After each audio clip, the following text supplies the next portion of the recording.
Welcome to முப்படை Durandhar series பார்த்துட்டு இருக்கோம். சயின்ஸ் கொஸ்டின்ஸ் பார்க்க போறோம். இது எத்தனாவது கொஸ்டின் அப்படின்னு பார்த்தீங்கன்னா 28th கொஸ்டினுக்கான science answer keys and questions discuss பண்ண போறோம்.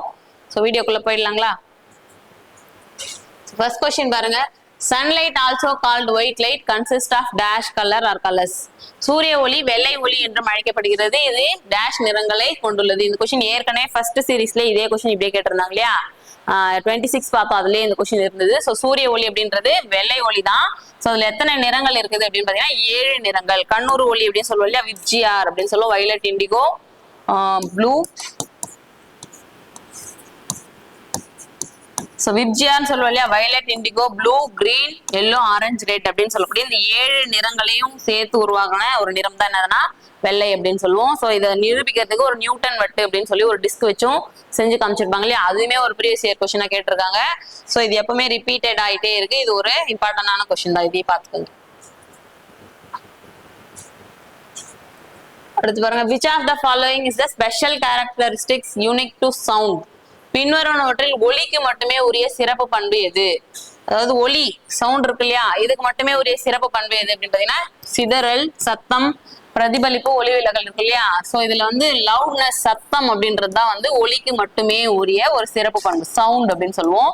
இன்னொன்னு இருக்கு இல்லையா, லைட், ஒலி சொல்லுவோம் இல்லையா. சோ இந்த லைட்டுக்கு ஒலிக்கு பாத்தீங்கன்னா சிதறல் பண்பு இருக்கும், பிரதிபலிப்பு இருக்கும், ஒலி விலகல் பண்பு இருக்கும்.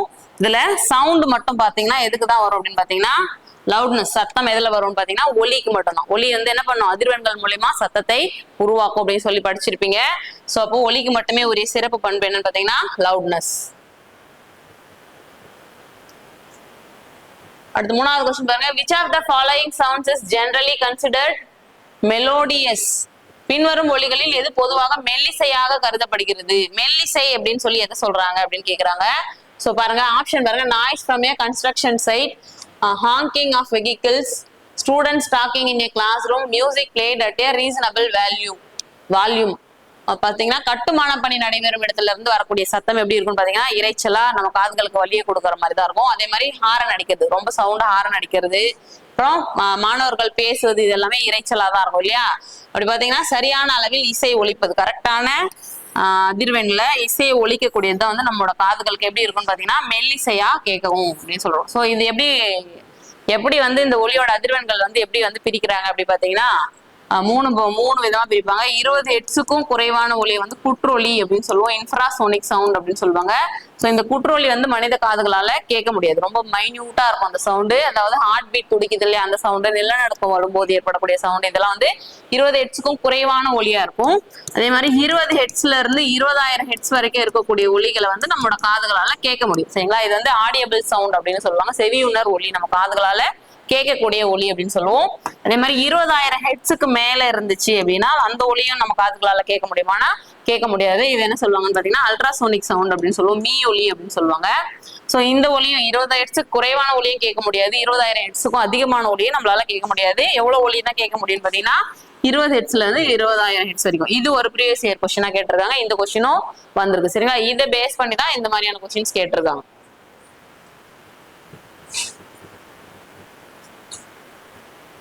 அடுத்து பாருங்க. which of the following objects or devices is generally used to break or complete the circuit of an electrical appliance? பின்வரும் எந்த பொருள் ஆர் சாதனம் பொதுவாக ஒரு மின் சாதனத்தின் சுற்றுக்களை நிறுத்த பயன்படுகிறதுன்னு கேட்டிருக்காங்க. ஸோ ஒரு மின் சர்க்கியூட்ல கரண்ட் பாஸ் ஆகாத நம்ம கட் பண்ணணும் அப்படின்னா என்ன பண்ணணும்னா சுவிட்ச் அப்படின்ற ஒரு அமைப்பு வச்சுதான் நிறுத்துறோம் இல்லையா. ஸோ இதுதான், இது ரொம்ப சிம்பிளான கொஸ்டின் தான், சுவிட்ச்.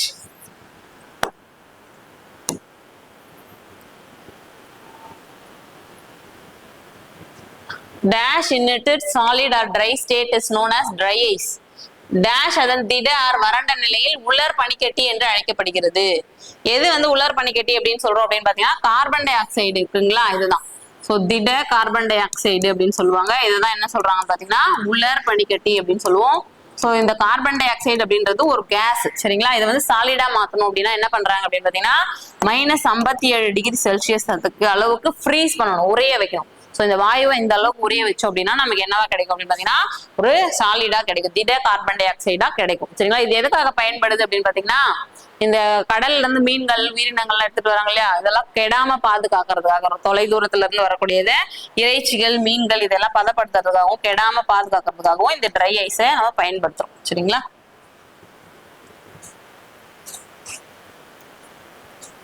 அடுத்த கொஸ்டின் பாருங்க. the process through which heat moves in a gas is called.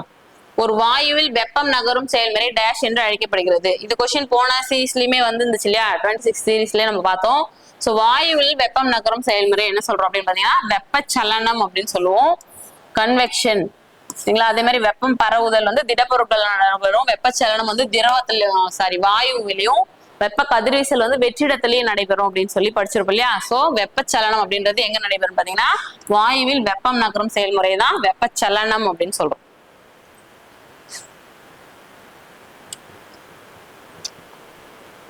dash states for because it contains acid. dash அமிலம் இருப்பதால் புளிப்பு சுவையாக இருக்கிறது அப்படின்னு சொல்லியிருக்காங்க. சோ எதுல வந்து அமிலம் இருக்கு, கொடுத்திருக்க பொருட்கள்ல எது வந்து அமிலம் இருக்குது, அதனாலதான் அது புளிப்பா இருக்குது அப்படின்னு கொஸ்டின் கேட்டிருக்காங்க. வினிகர். சரிங்களா? வினிகர்ல இருக்கக்கூடிய அமிலம் என்ன அப்படின்னு பாத்தீங்கன்னா அசிட்டிக் அமிலம் அப்படின்னு சொல்லுவோம். சோ அதனால இதுதான் வந்து புளிப்பு சுவையோட இருக்கும். மற்றபடி தேனு சக்கரை பாத்தீங்கன்னா இனிப்பு சுவையோட இருக்கும், உப்பு பாத்தீங்கன்னா உவர்ப்பா இருக்கும். ஆப்ஷன்லாம் பாத்தீங்கன்னா ரொம்ப டம்மியா தான் இருக்கு இல்லையா. சோ நீங்க இதை பார்த்தே கூட ஒமிட் பண்ணிக்கலாம். கொஸ்டினே இது வினிகர்ல அசிட்டிக் ஆசிடே இருக்கு அப்படின்னு தெரியலன்னா கூட இதை பாத்தீங்கன்னா கூட சொல்லிடலாம். Which of the following process is an example of physical change? பின்வரும் செயல்முறைகளில் இயற்பியல் மாற்றத்துக்கு எடுத்துக்காட்டு. இயற்பியல் மாற்றம் என்ன அப்படின்னு கேட்டிருக்காங்க. சோ உணவு செரிமானம் ஆகிறது ஒரு வேதியியல் மாற்றம், ஒளிச்சேர்க்கை அப்படின்றதும் ஒரு வேதியியல் மாற்றம், நிலக்கரியை எரிதல். சோ வேதியியல் மாற்றம் இயற்பியல் மாற்றம் பத்தி போன கிளாஸ்லயே வந்துச்சு சொன்னேன் இல்லையா. அதாவது அது ஒரு வினை நடைபெற்றுச்சுன்னா அதே வினை பொருள் நம்ம திருப்பி எடுத்தோம் அப்படின்னா அது வந்து இயற்பியல் மாற்றம். அதே விளை பொருள் நமக்கு திரும்பவும் கிடைக்கல அப்படின்னா அது வேதியியல் மாற்றம் அப்படின்னு சொல்லலாம் இல்லையா. சோ அப்படி பாத்தீங்கன்னா உணவு செரிமானம் ஆயிடுச்சுன்னா அதே விளைபொருள் திரும்பி கிடைக்குமானா கிடைக்காது. ஒளிச்சேர்க்கை ஒளிச்சேர்க்கை நடைபெறும் போதும் அதே கிடைக்குமா, கார்பன் டை ஆக்சைடு எல்லாம் உள்ள எடுத்துக்கும் அதே திருப்பி கிடைக்குமானா கிடைக்காது. அது எப்படிதான் கிடைக்கும்னா ஆக்சிஜனா நமக்கு கிடைக்கும் இல்லையா. அதே மாதிரி நிலக்கரியை எரிச்சிட்டோம் அப்படின்னா திருப்பி நிலக்கரியை எடுக்க முடியுமானா முடியாது, சாம்பல் தான் கிடைக்கும். சோ அப்படி பாத்தீங்கன்னா மெழுகு உருகுதல் தான் வந்து பாத்தீங்கன்னா இயற்பியல் மாற்றத்திற்கு ஒரு எடுத்துக்காட்டு. மெழுகு உருகிடுச்சு அப்படின்னா அதை திருப்பி என்ன பண்ண முடியும், நம்மளால திருப்பி ஒரு மெழுகாகவும் உருவாக்க முடியும். சோ இதுதான் வந்து பிசிக்கல் சேஞ்ச் அப்படின்னு சொல்லுவோம். மற்றது எல்லாமே பாத்தீங்கன்னா கெமிக்கல் சேஞ்ச், வேதியியல் மாற்றத்திற்கான உதாரணங்கள்.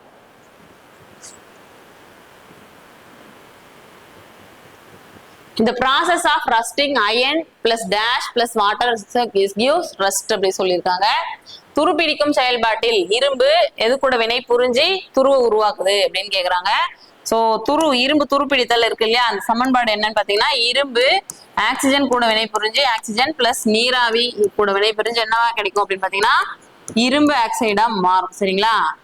சோ இதுதான் வந்து துரு அப்படின்னு சொல்லுவோம். இப்போ எதுதான் தேவை, துரு பிடிக்கிறதுக்கு எது தேவை அப்படின்னு பாத்தீங்கன்னா ஆக்சிஜன் தேவை. சரிங்களா? சோ அதாவது இரும்பு காத்துல இருக்கக்கூடிய ஆக்சிஜன் அதே மாதிரி நீராவி இது கூட எல்லாம் வினை புரிஞ்சு என்னவா மாறும்னா துருவா மாறும். இதுதான் வந்து சமன்பாடு. சோ அப்ப இரும்பு துருப்பிடிக்க என்ன தேவை அப்படின்னு பாத்தீங்கன்னா ஆக்சிஜன் தேவை. இதே கொஸ்டினே ரிப்பீட்டடா திருப்பி திருப்பி வேற வேற மாதிரி எல்லாம் கேட்டிருக்காங்க. சரிங்களா? இரும்பு எது கூட வினை புரியும், இரும்பு துருவோட வாய்ப்பாடு என்ன, துருப்பிடித்தல் என்ன வகையான மாற்றம், இந்த மாதிரியான நிறைய கொஸ்டின் இரும்பு துருப்பிடித்தல் வச்சு திருப்பி திருப்பி ரிப்பீட்டடா கேட்டிருக்காங்க. Generally substances that are basic in nature are. பொதுவாக இயற்கையில் காரம் என்பது, சோ போன கொஸ்டின் பேப்பர்லயே வந்துச்சு ஆசிட் பேஸ் சால்ட், அதுக்கு முன்னாடி கொஸ்டின் பேப்பர்லயே வந்துச்சு, இதுலயே வந்திருக்கு பாருங்க. சோ ரிப்பீட்டடா இதுலயே வந்து 2-3 கொஸ்டின் வந்துருச்சு, ஒரே கொஸ்டின் பேப்பர்லயே 2-3 கொஸ்டினும் வருது. சோ பொதுவாக இயற்கையில் காரம் என்பது, காரம் அப்படின்றது எப்படி இருக்கும் அப்படின்னு பாத்தீங்கன்னா கசப்பு சுவையோட இருக்கும், வழவழப்பாகவும் இருக்கும். சரியா? அதுதான் சொல்லியிருக்காங்க. சுவைக்கு bitter to taste and soapy to touch இருக்கு இல்லையா, ஆப்ஷன் சி இதுதான் கரெக்ட். அதே மாதிரி அமிலம் அப்படின்றது எப்படி இருக்கும் பாத்தீங்கன்னா புளிப்பா இருக்கும். சோ இதை வச்சு நீங்க கிளாசிஃபை பண்ணிக்கங்க. காரம்ன்றது கசப்பாக இருக்கக்கூடியதா இருக்கும், இது மாதிரி வழவழப்பா இருக்கும். அதுதான் வந்து இங்க சோப்பு அப்படின்னு கொடுத்துருக்காங்க. சோப்பு அப்படின்றது வழவழப்பு தன்மையோட இருக்கும் இல்லையா, அதுக்காக இப்படி கொடுத்துருக்காங்க.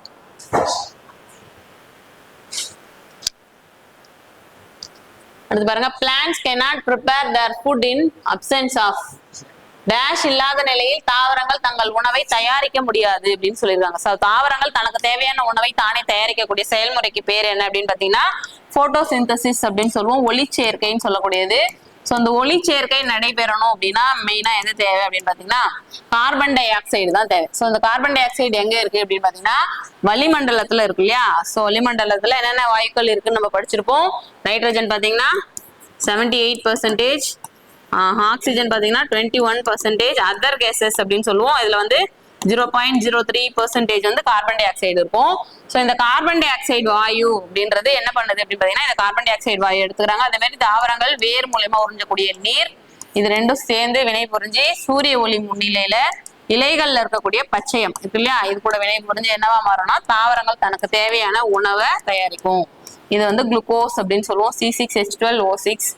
ஸோ இதுதான் தாவரங்களுக்கு தேவையான உணவு அப்படின்னு சொல்லக்கூடியது. இந்த செயல்பாடு நடைபெறும் போது என்ன வாயு நமக்கு கிடைக்கும் அப்படின்னு பாத்தீங்கன்னா ஆக்சிஜன் வாயு வெளியிடும். சரிங்களா, இதுதான் நம்ம சுவாசிக்கிறோம். இப்ப தாவரங்கள் ஒளிச்சேர்க்கை செய்யும் போது என்ன வாயு உள்ள எடுத்துக்கும் அப்படின்னு பாத்தீங்கன்னா கார்பன் டை ஆக்சைடை உள்ள எடுத்துக்கிட்டு ஆக்சிஜனை வெளிவிடும்.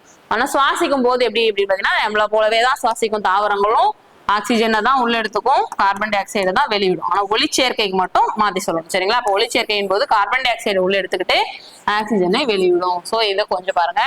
அப்ப ஒளிச்சேர்க்கை வந்து கார்பன் டை ஆக்சைடு இருந்தா மட்டும்தான் நடைபெறும், இல்லைன்னா நடைபெறாது. அதுதான் கொஸ்டினா கேட்டிருக்காங்க. சோ அடுத்த கொஸ்டின் பாருங்க. The dash is an integral part of the nervous system. Dash என்பது நரம்பு மண்டலத்தின் ஒருங்கிணைந்த பகுதி. நரம்பு மண்டலத்தோட ஒருங்கிணைந்த பகுதி எது அப்படின்னு பாத்தீங்கன்னா பிரெயின் சொல்றோம் இல்லையா, மூளை தான் வந்து நரம்பு மண்டலத்தோட ஒரு அமைப்பு அப்படின்னு சொல்லுவோம். மத்ததெல்லாம் பாருங்க நாக்கு, மூக்கு, தோல் இதெல்லாம் இல்ல. சோ நாக்கு பாத்தீங்கன்னா உணவு மண்டலத்துல வரும், மூக்கு பாத்தீங்கன்னா சுவாச மண்டலம், தோல் பாத்தீங்கன்னா கழிவு நீக்க மண்டலத்துல வரும், நரம்பு மண்டலம்ன்றது மூளையை தான் குறிக்கும்.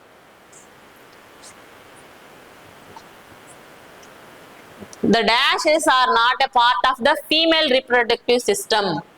Dash பெண் இனப்பெருக்க அமைப்பின் ஒரு பகுதியாக இல்லை. இதுவும் பாருங்க ரிப்பீட்டடா இதே மாதிரி கொஸ்டின்ஸ் வந்துட்டே இருக்கு. சோ பெண் இனப்பெருக்க அமைப்பு அப்படின்னு பாத்தீங்கன்னா கருப்பை குழாய், கருமுட்டை இது எல்லாமே வந்து பெண் இனப்பெருக்க அமைப்போட சம்பந்தப்பட்டது தான். ஆண்குறி அப்படின்றாங்க இல்லையா, பெண்டிஸ், இது மட்டும்தான் ஆண் இனப்பெருக்க உறுப்பு. இதெல்லாம் ரொம்ப ஈஸியான கொஸ்டின்ஸ் தான்.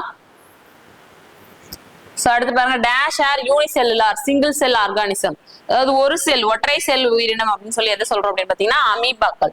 சோ அமீபா அப்படின்றது எதனால் ஆனது பாத்தீங்கன்னா ஒரே ஒரு செல்லாலான உயிரினம். அப்படியே பாத்தீங்கன்னா யானை, ஈக்கள், மனிதர்கள்லாம் வந்து பாத்தீங்கன்னா பல செல் உயிரினங்களுக்கு எக்ஸாம்பிளா சொல்லலாம். அமீபான்றது ஒரு செல் உயிரினம். அதே மாதிரி யூக்ளினா, கிளாமிடோமோனாஸ் இதெல்லாமே ஒரு செல் உயிரினங்கள் தான். அடுத்து பாருங்க, which part of a plant contains pistil and or a stamen. அதாவது ஒரு தாவரத்தின் எந்த பகுதியில் பிஸ்டில் அல்லது மகரந்தங்கள் இருக்கு அப்படின்னு கேட்டிருக்காங்க. சோ எந்த பகுதியில இருக்கும், நான் போன வீடியோலயுமே சொல்லியிருந்தேன் இல்லையா, பூக்குள்ள தான் என்ன இருக்கும்னா மகரந்தம், சூலகம் இது ரெண்டுமே இருக்கும். சோ அதுதான் கேட்டிருக்காங்க.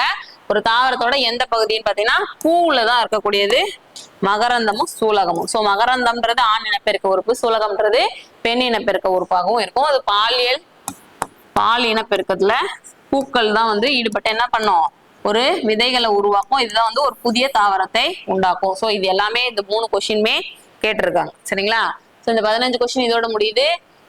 Okay, thank you.